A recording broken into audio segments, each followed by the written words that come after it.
thudding against her ribcage momentarily. Then she swears in annoyance as she realizes it was just a rabbit that was even more scared of her than she had been by it. She watches its pure white tail bobbing up and down, then disappearing into heavy undergrowth at the side of the path. A blur of movement on the side of her vision. Julie has barely begun to turn her head when pain explodes across her windpipe, and she is gasping, wheezing, struggling to gulp in rapid, shallow breaths. What the hell has happened? Her arms windmill as she stumbles from side to side, clawing at her throat and turning desperately this way and that to fight the panic, to stop the terrible pain, and to get oxygen into her lungs. Thank God! Thank God there is a man standing behind her. Perhaps he can help.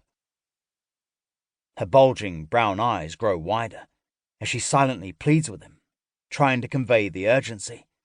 She can't breathe.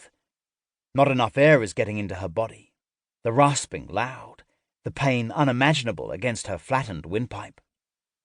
He simply stands still, taking in the sight, before finally realizing he needs to act. He drops the large stick he was holding, as if ready to throw for a dog, and takes a step towards her. "Help me," Julie wants to say. "Please help me." But nothing will come but the desperate sound of her struggling breathing. Her lungs burn with effort, and her vision is blackening around the edge. Legs wobbly and weakening as she fights the urge to sink to her knees. "Don't worry. I'll make it better," he says, as though in reply to her silent plea. "I've got you. I've always got you. I'll make it all go away."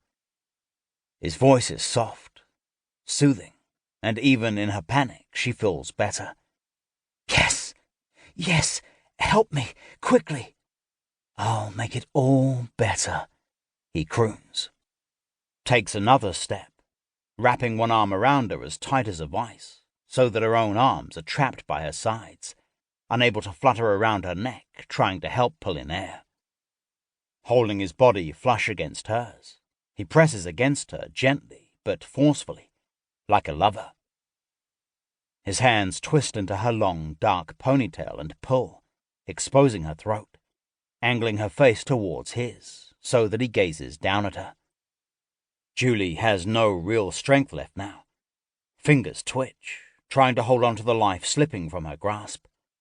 Her heart pounds, as if hammering to get out and be allowed to breathe by itself. Mouth gaping, working ceaselessly. Eyes huge as a deer's as they gaze up at the stranger, pleading silently for help, even as her vision blurs and darkens at the edges.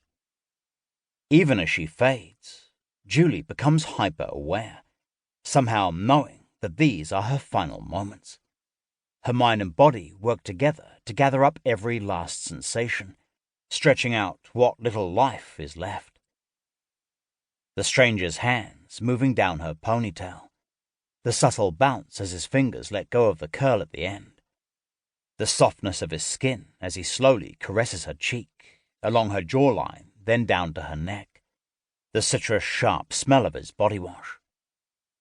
All the time, his eyes never leave hers. It is a comfort. Julie's legs sag, but the stranger is prepared, holding her against him as she swoons. Still, she struggles for breath, though, even as her noises become weaker, her chest barely trembling. "It's time, my love," the man soothes. "But don't worry. I'm here. I won't leave you. Ever." She realizes then, that he is not a stranger, that she has seen him before, many times, just on the edge of her vision, just at her fall into dreams. Her arms spasm against her sides, but she has nothing left to fight with. "Help me," she pleads silently, but this time she is not asking him. Fingers caress her neck in feather-light strokes. One more beat of her heart. He seals his mouth over hers and kisses her goodbye. Her mouth